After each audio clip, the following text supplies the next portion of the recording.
great to be here, and thanks to Jim for inviting me. It's really great to be here. I'm glad you all could make it. I'm gonna throw a lot of numbers at you today, and they should all be in front of you, so just follow along. I wanted to. I haven't seen an election where people in my business have been so focused on demographics and demographic change as the current election, the upcoming 2016 election. Just about the changes in the nation and what that means for both political parties. Today we'll be talking about the Republicans, obviously, but it has been remarkable, the change. And as you can see from the first slide that I put together, this is just the change in the public over the last, about half century. How this country has changed demographically, going from a country that's 87% white non-Hispanic to the most recent 2010 census of 65%. And I am not a demographer, but our demographic experts at Pew Research Center model these things and say that by 2060, we could well be a majority-minority nation, 47% white non-Hispanic, given current trends. And as you've all seen, this has had an impact on the electorate, although more slowly, because there's, minorities, particularly Hispanics, have lower voter turnout than they do the percentage of the population. You might say they punch below their weight politically, or have the last few elections. But you can see it there. Every election since 1992, the percentage of white non-Hispanics has ticked down. 73% according to this is based on the census, not the exit poll. But the same trends are evident in both the exit polls and census. And you can see in the third slide, the bad news for people in this room, what happened to Mitt Romney in 2012. He won the white vote by 20 points, 59% to 39%. Now, how does that stack up historically? Well, that's better than George W. Bush did, who won. It's the same percentage of the white vote that George H.W. Bush won in 1988, when he won a pretty impressive victory. And of course, Romney was defeated, in part at least, to the changing demographic composition of the nation. Now recently at the Pew Research Center, we put together a project where we crunched a lot of our party identification data. We collect about somewhere around 15,000 to 25,000 interviews a year. We looked back on what we had compiled since 1992. The first slide there, we sort of borrowed some data from Gallup and we wanted to look at party identification in the nation going back to 1939, going back to FDR.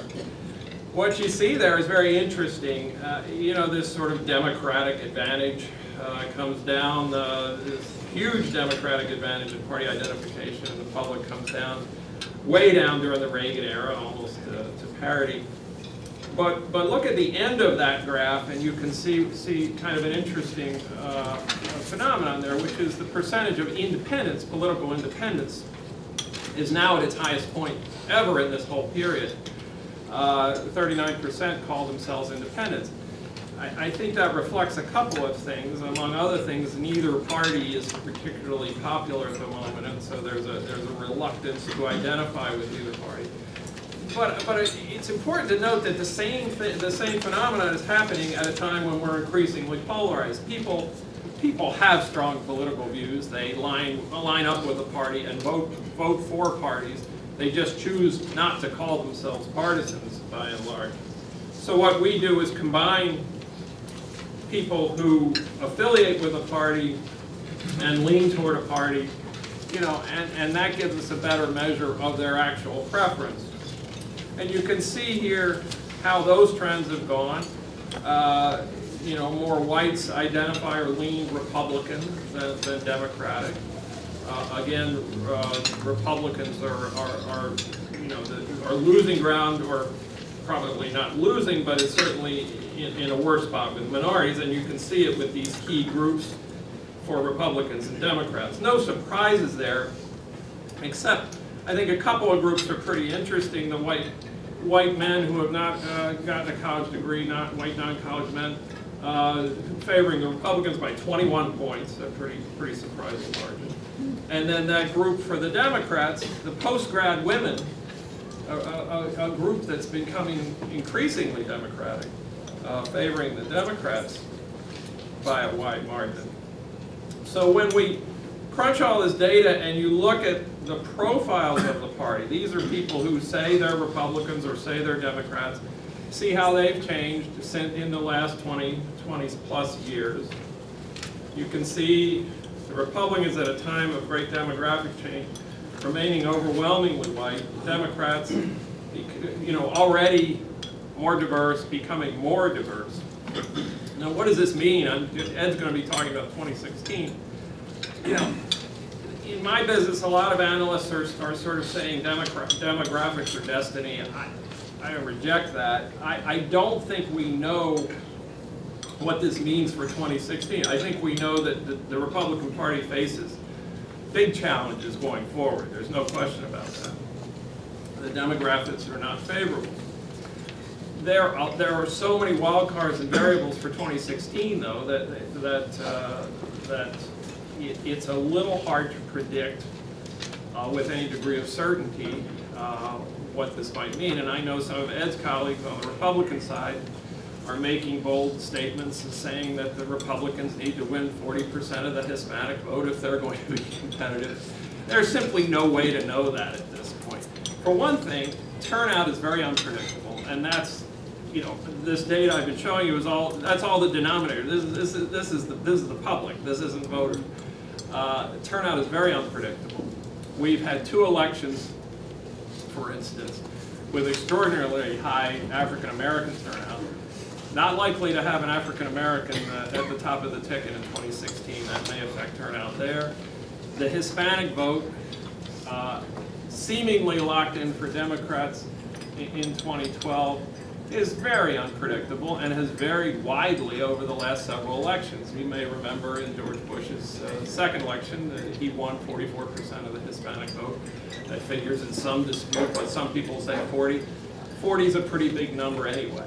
And we've seen, if you compare the changes in the white non-Hispanic vote, black vote, over the years, and the Hispanic vote, it's the Hispanic vote that's varied most widely, and so thus is much less predictable.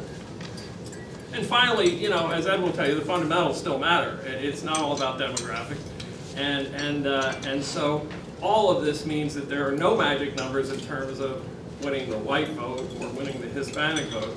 But I do think these demographics present a real challenge to the Republican Party going forward. There's no question about that.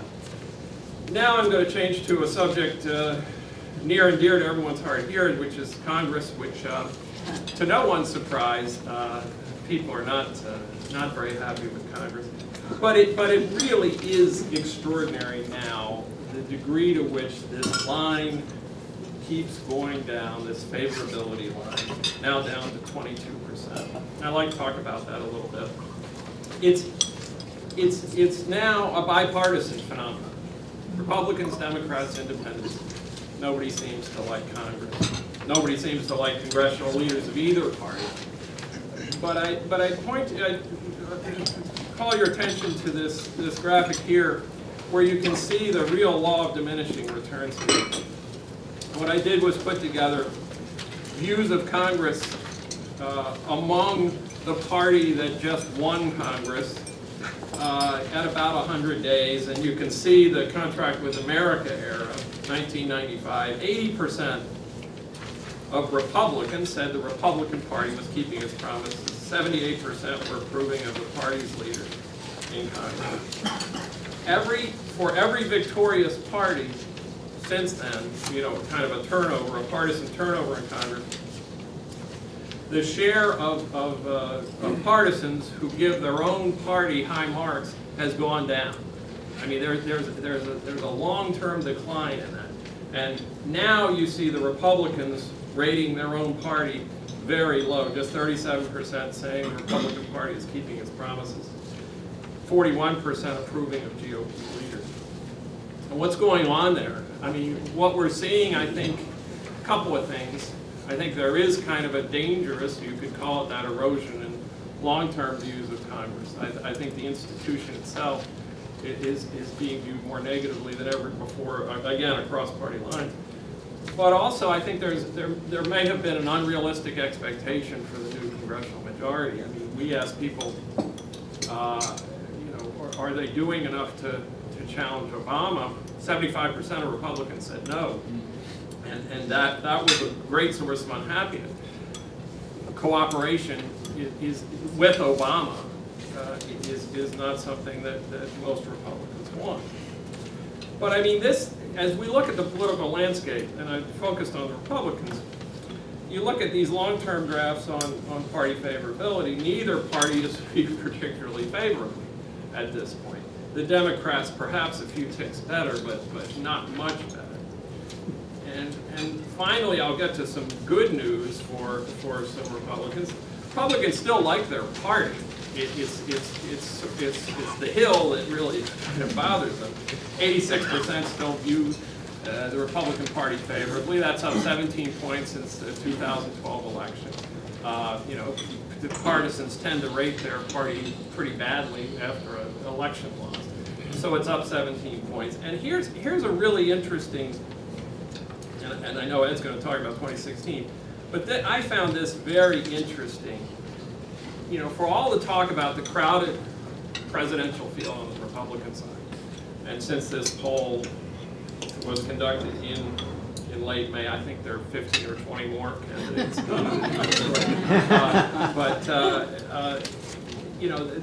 lot of my friends in the media had a lot of fun at the Republicans' expense.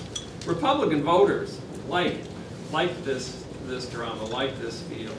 I mean, look at this. 57% of Republican voters say the current crop of candidates is good or excellent. That's slightly more than Democrats at this point, 57 to 54. And at this point in 2007, the 2008 election, you had much more enthusiasm for the field on the Democratic side than the Republican side. Of course, you had a drama going on then. You had two very attractive candidates, history-making candidates, as well as several other candidates at that point. Republicans, not so much, not very excited at that point. Now you see the Republicans kind of liking this. I mean, it goes to show you that if you give voters competition and drama, they actually will respond. Now, I suppose there's a limit to all this, but at this point, there's been no kind of backlash or negative effect. We'll check back in a few months and see after the debates. But I thought that was a kind of surprising number given the media narrative that the field is too crowded. And I think I've thrown a lot of numbers at you. I think with that I'll get off the stage and welcome Ed. So thank you very much.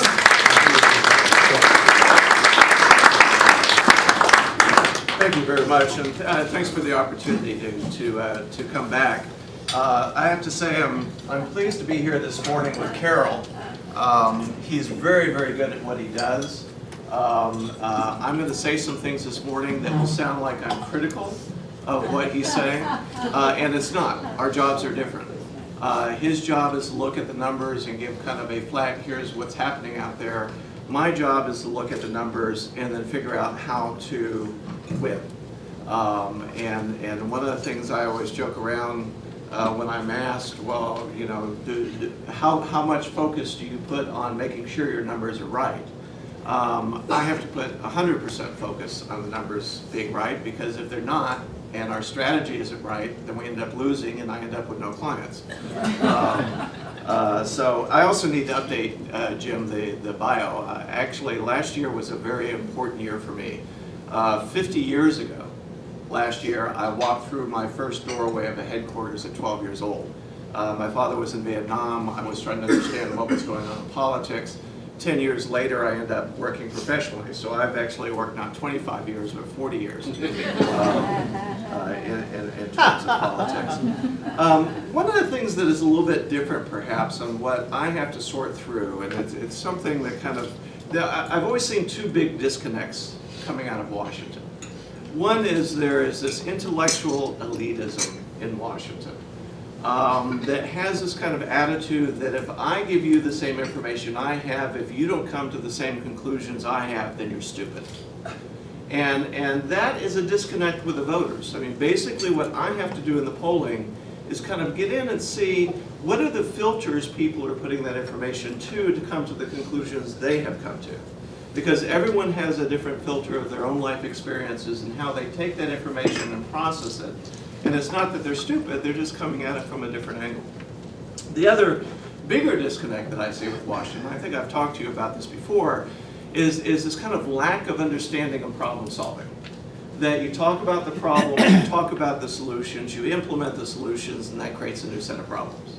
And Washington has been through that process so many times that very often what we're viewed as, and it's probably true, is that Washington is dealing with problems created by their solutions, not the root problem.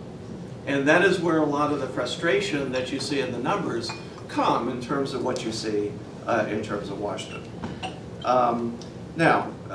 The point I would make about demographics, and one of the things I always like to talk about on demographics, is I love exit polling.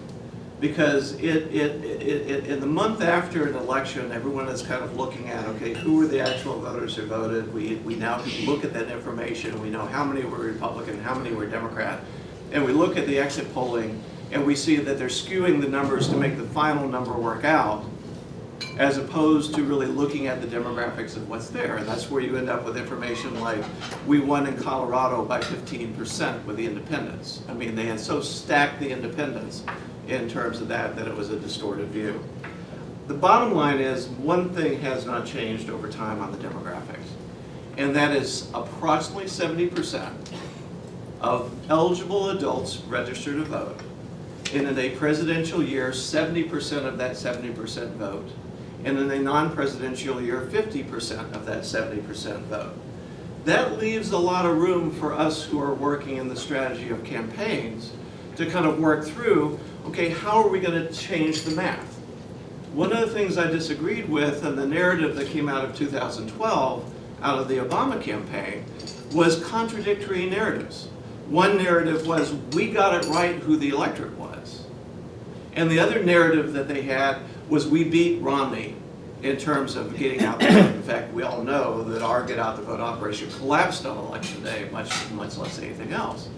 The bigger of those two things, the thing that is true is that we got beat on turnout, not that they got the electorate right.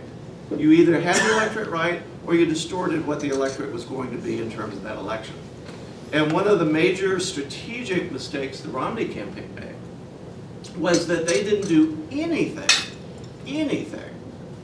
in the non-presidential target states in terms of communicating to Republicans and turning out Republicans. And so as a result, you look at state after state after state in the non-presidential target states, and Obama was running up the vote with young voters, running up the vote with African Americans, running up the vote with Hispanics, running up the vote with single women.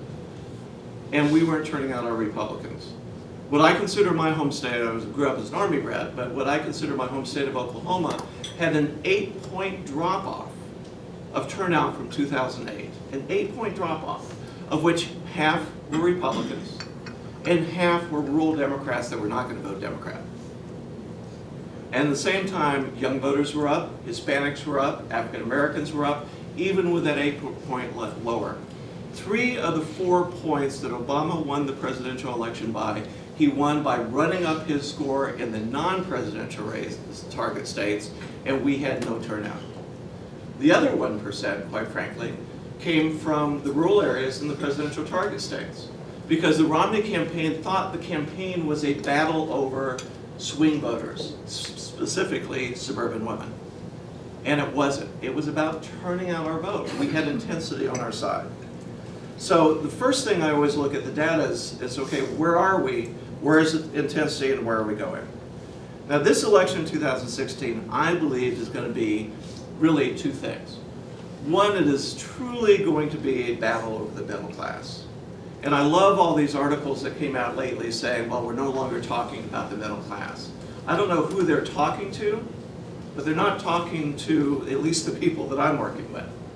The middle class is our target. The middle class is, by self-definition, 70% of the electorate. When we talk about the African American vote, we talk about the Hispanic vote. Our key to getting that vote is not approaching them as Hispanics and approaching them as African Americans, but approaching them as middle class voters, as hard-working taxpayers, because that's what is out there this year, and that is the mood. Basically, the middle class believes that the rich get their benefits, poor get the programs, and they get the bill. And they're tired of it. They are tired of it. And quite frankly, one of the reasons why income redistribution doesn't work for the Democrats is the middle class is as pissed at the poor taking all these programs and them having to pay for the bills as they are at the rich for getting all the special benefits. And as long as we understand that, we won't be playing a wrong card with those voters. The other thing is going to be the future. Presidential elections are always about the future. We were at our most vulnerable time period between now and the August recess, because the focus was what was happening here on Congress. But I guarantee you, sorry to say this to you that are working on the Hill, but as of August, when that first presidential debate occurs, that is the last you're going to hear about Congress until the November election 2016. All the focus will be on the future. All the focus will be on the presidential race. All the focus will be on what direction we're going as a country.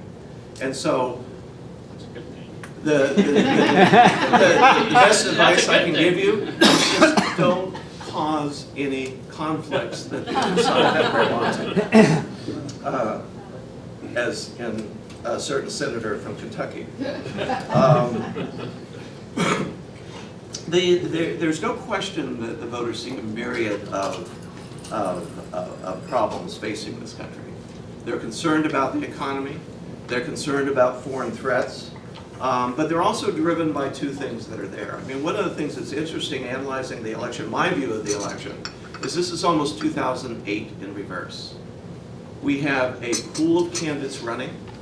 We have a kind of designated nominee on the other side, and I can talk a long time about why that's bad for Hillary and why that's good for us in terms of the multiple candidates. Right direction, wrong track. 2665, wrong track. What a lot of the public polls never look at, because we spend so much of our time looking at intensity, is intensity on right direction, wrong track is 11% to 54%, strongly wrong track.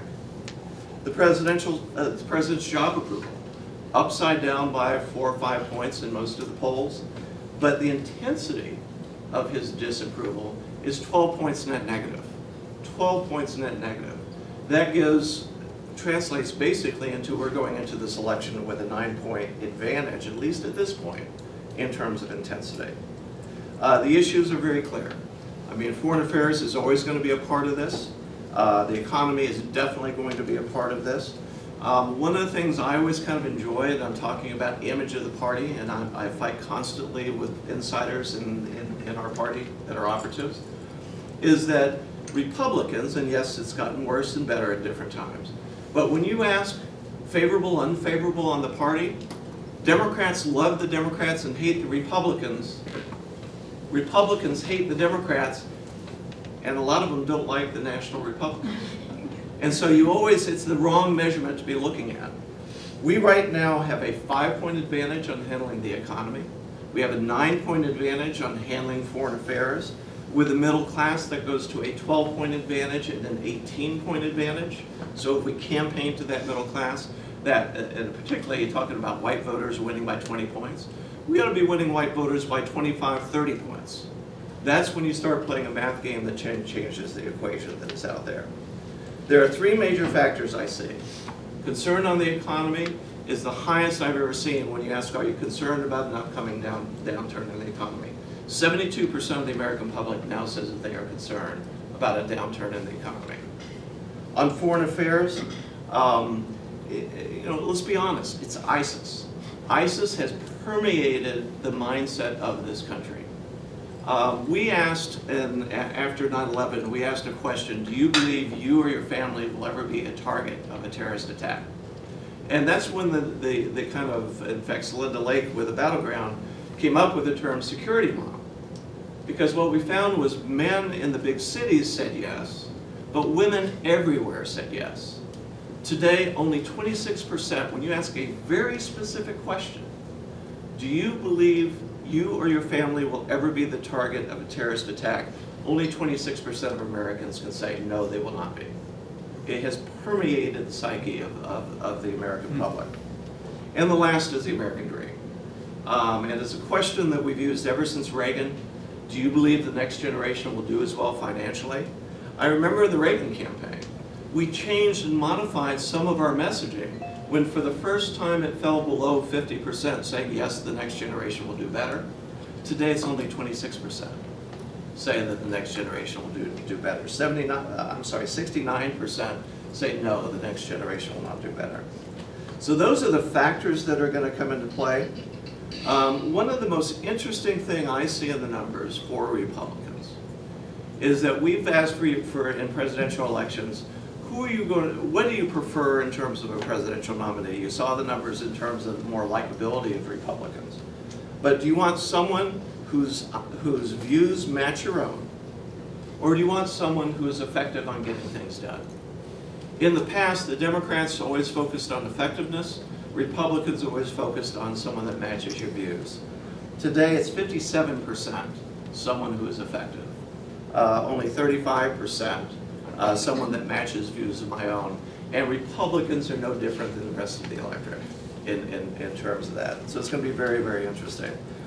I think the key question going into this election when you talk about the demographics is that this kind of self-fulfilling prophecy, are the demographics going to match?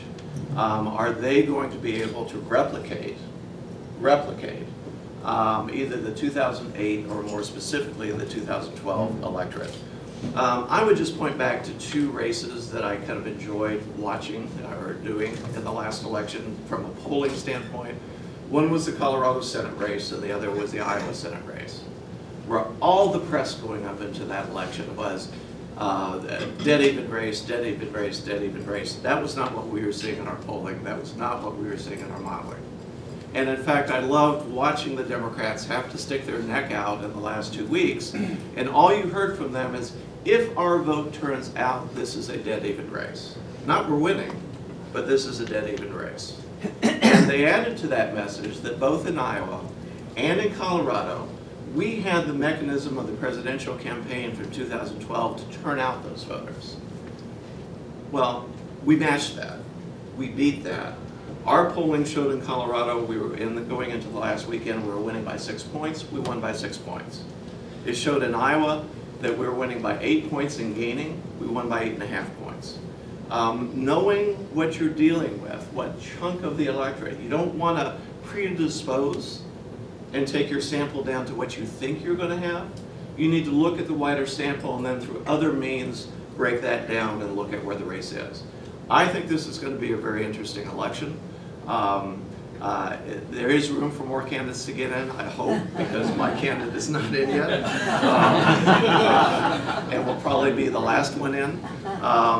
I will say, from what I'm looking at the data, one of the reasons why you're seeing the governors do better is really two things.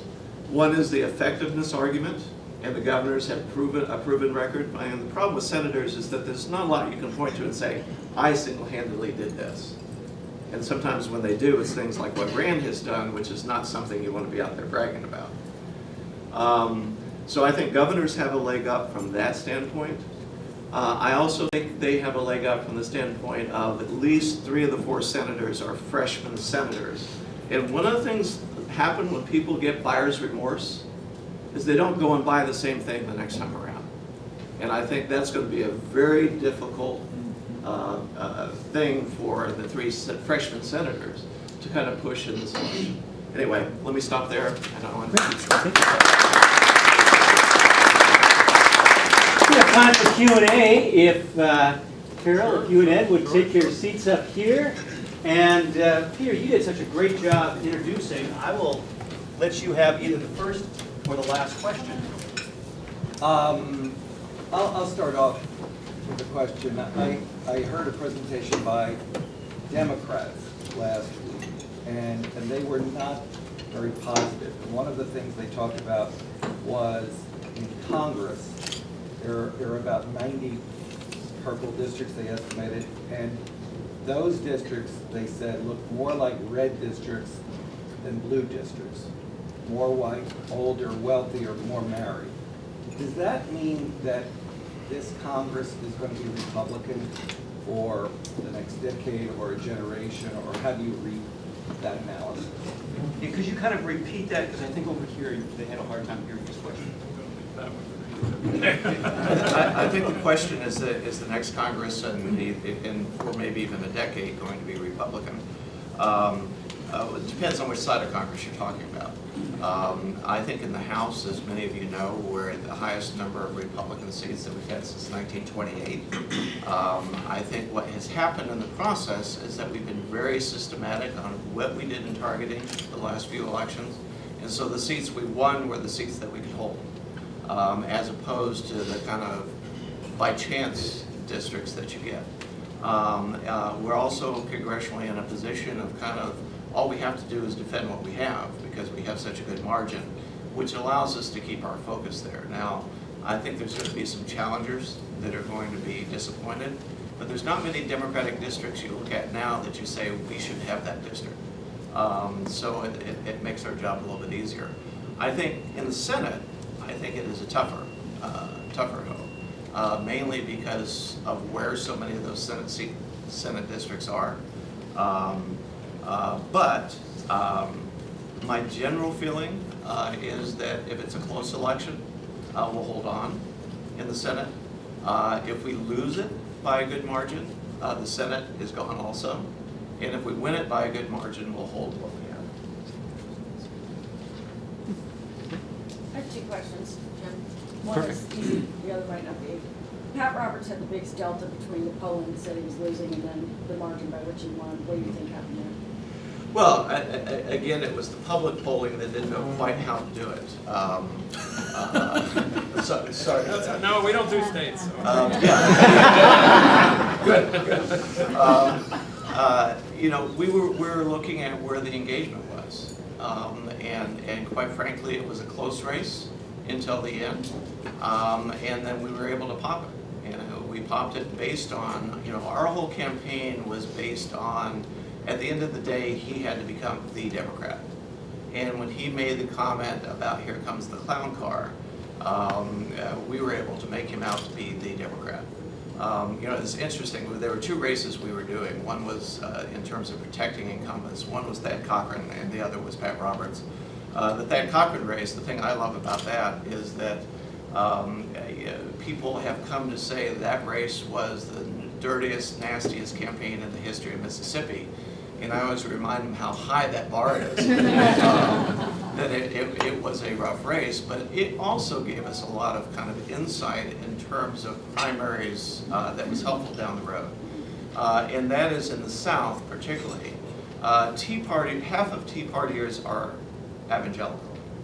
And so rather than approach them as Tea Partiers, you approach them as evangelicals and you trim them off. And that's exactly what we did in Thad Cochran's campaign, and the reason why he ended up winning in a way that no one expected by his popping turnout. For all the talk about what happened in the African American community, that was only a very small piece, which is why it won by such a big margin.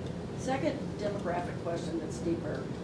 In the last few years, the numbers have flipped in the United States. The majority of children are now born to single mothers. And that's a big demographic change in my view. What do you think is the demographic, what's the electoral implication of that? Well, I mean, again, I remember when that fact first came out, so Linda and I were over in England talking about our latest battleground, and I, at one point, had to turn to her and say, so Linda, would you stop mentioning that? It's kind of embarrassing to be on foreign soil to have you talking about we have reached this new dynamic in this country. You know, I think it depends. I mean, the fact of the matter is, I have been an advocate for years that the gender gap is the wrong way to look at it.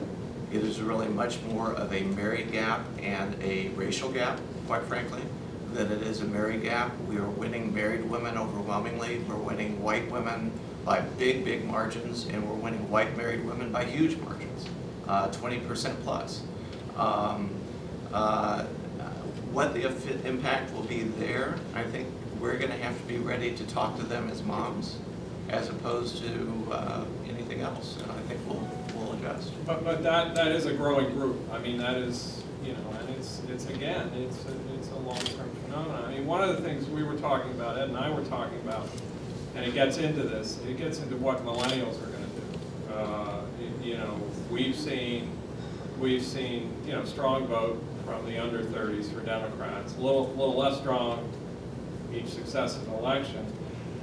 At this point, you know, it's a little hard to say. As Ed will tell you, you know, the third time's a charm, you know, third presidential election to see if they got locked in or not. We've done a lot of research over the years that, you know, suggests that when you came of age and the president who was there when you were coming of age really matters for your long-term voting future.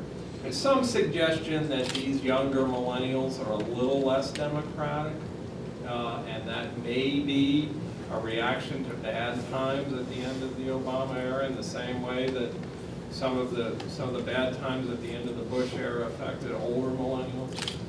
Really interesting to see, though. I think that gets to part of your question: is you know, how are these millennials really going to turn out? It's a real wild card in American politics. And it is. I mean, on one hand, I mean, there's three pieces to it. One, Carroll's exactly right. Our testing over the years has shown that if you vote for the same party presidentially, your first three presidential elections, that you lock in, or about 79%, I think was the figure from University of Michigan, lock in for the rest of their lifetime.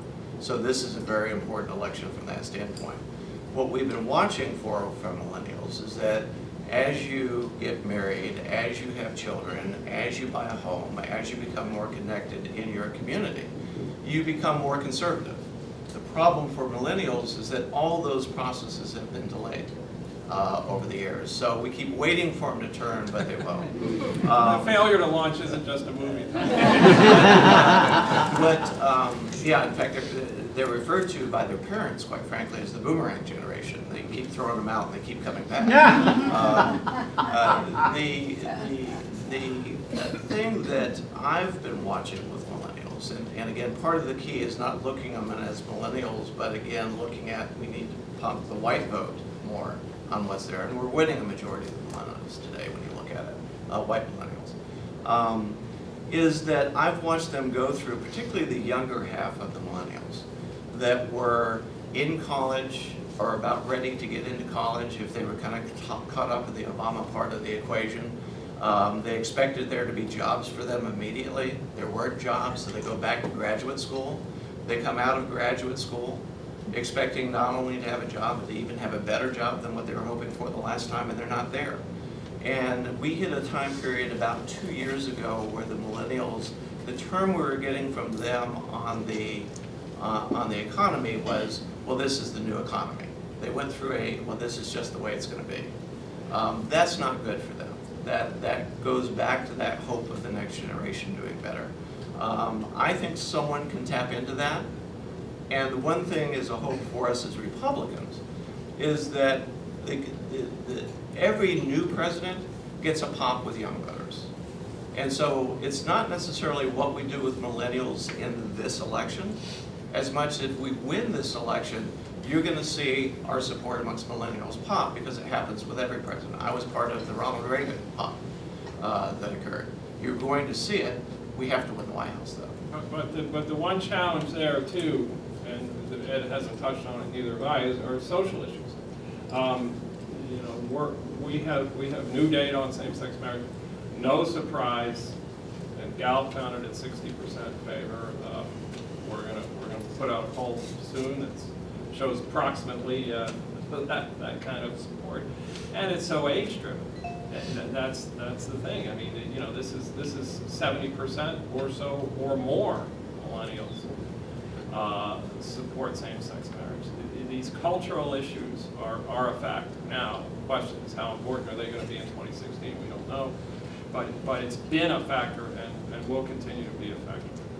And from a public polling perspective, I mean, one of the things we always have to do is kind of sit back sometimes and say, okay, what's going to happen in the future if X, Y, and Z happens?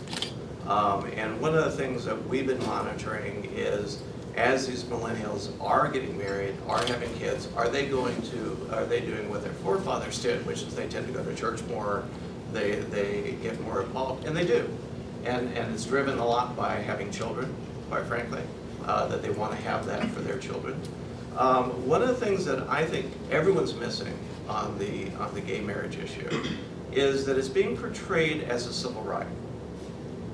And by my definition of what I learned a civil right was, it is not meeting a civil right test. From this standpoint, is that if it truly is a civil right, then you would not exempt a class of people from having to follow that civil right. And every one of these laws are exempting the church from having to follow that civil right. At some point, there is going to be a battle.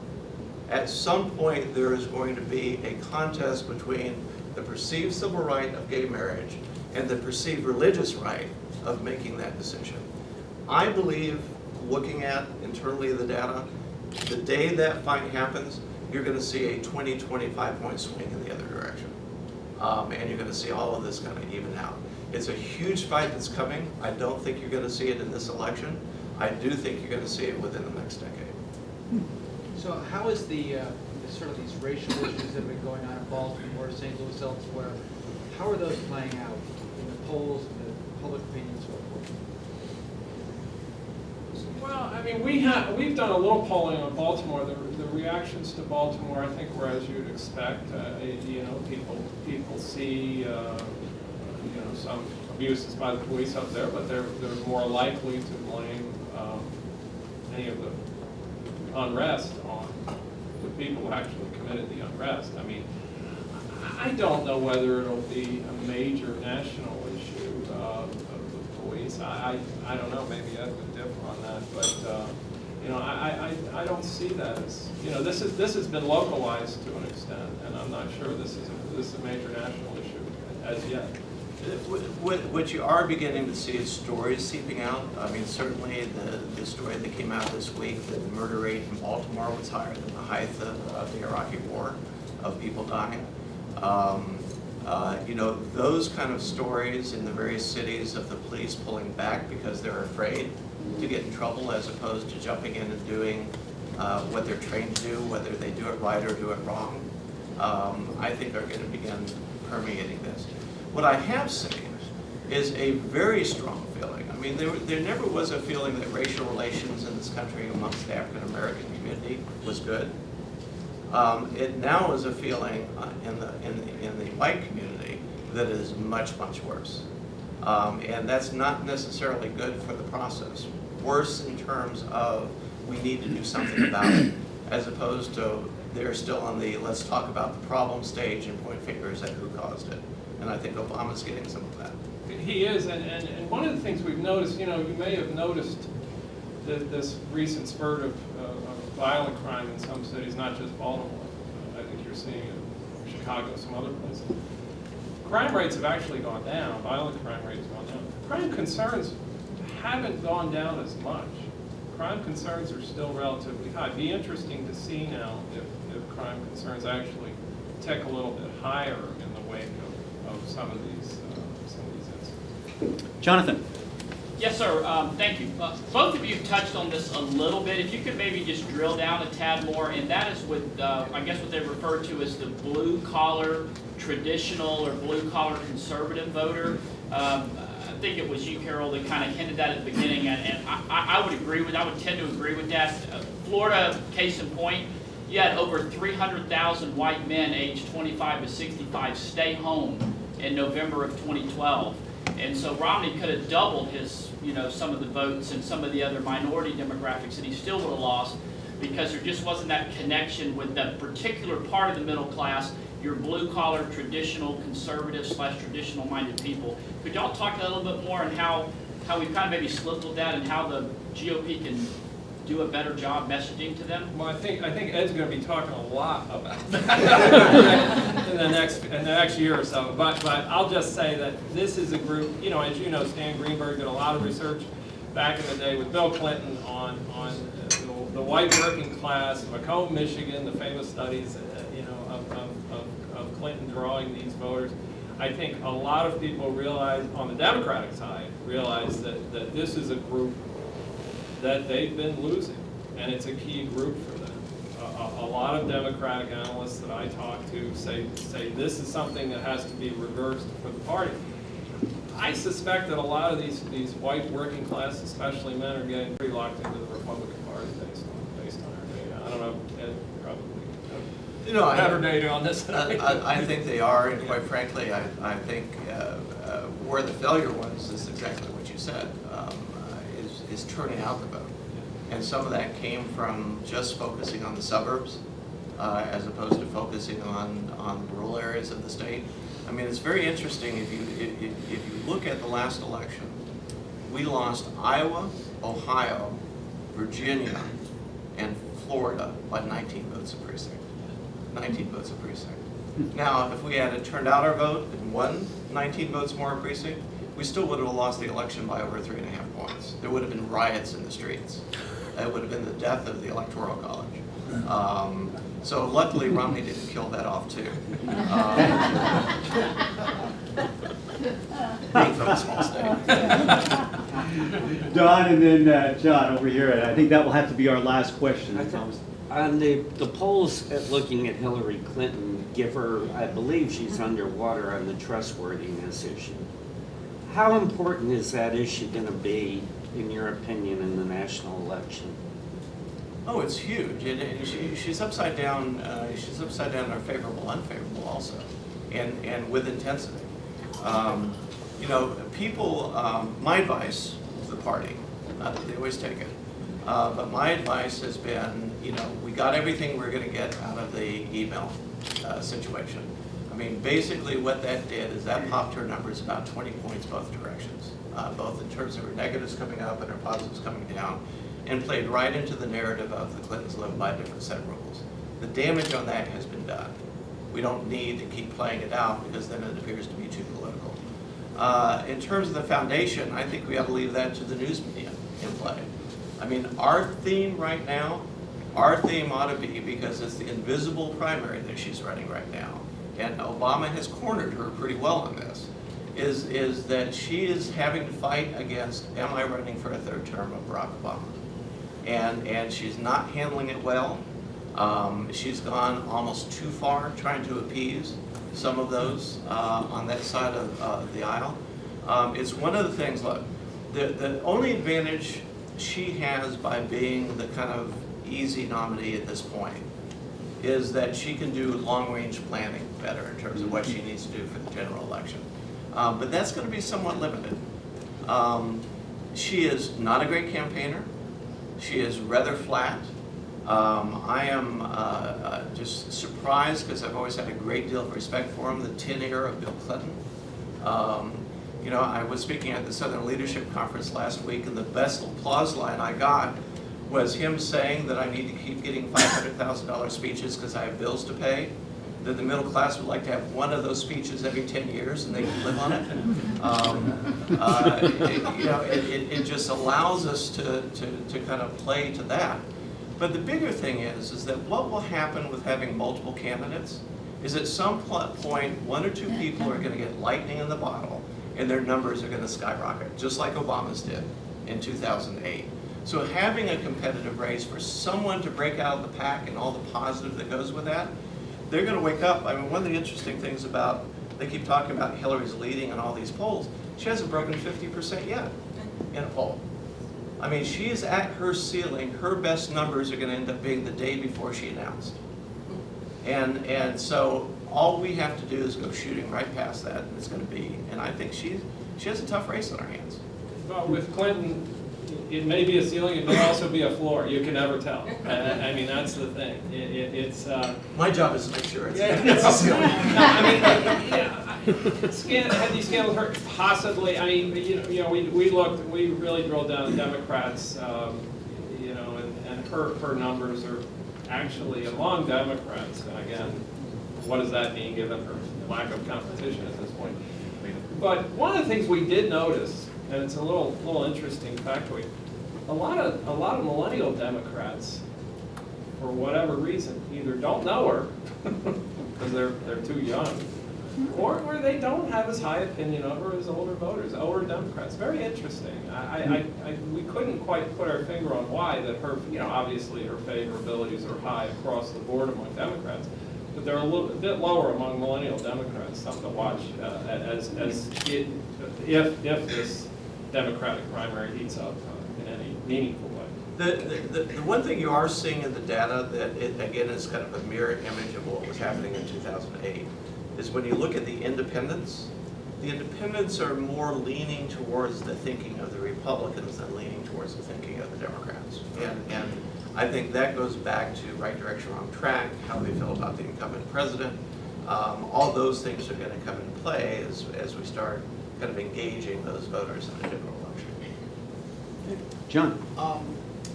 I worry fairly or unfairly about the next generation of Republican voters, whether there will be one. You talked a little bit about millennials. There was a terrific talk at the Republican retreat earlier this year by a generationalist, I think they call him, and he talked about how the formative experiences of millennial voters.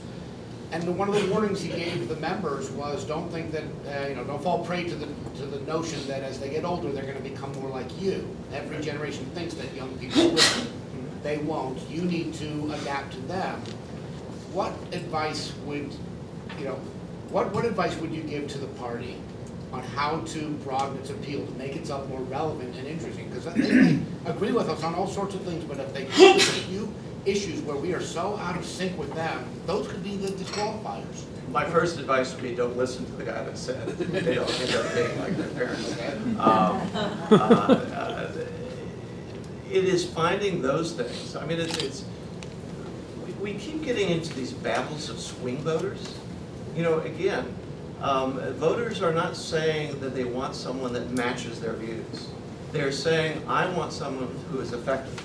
And the message to the young generation is don't accept that this is the new norm on the economy.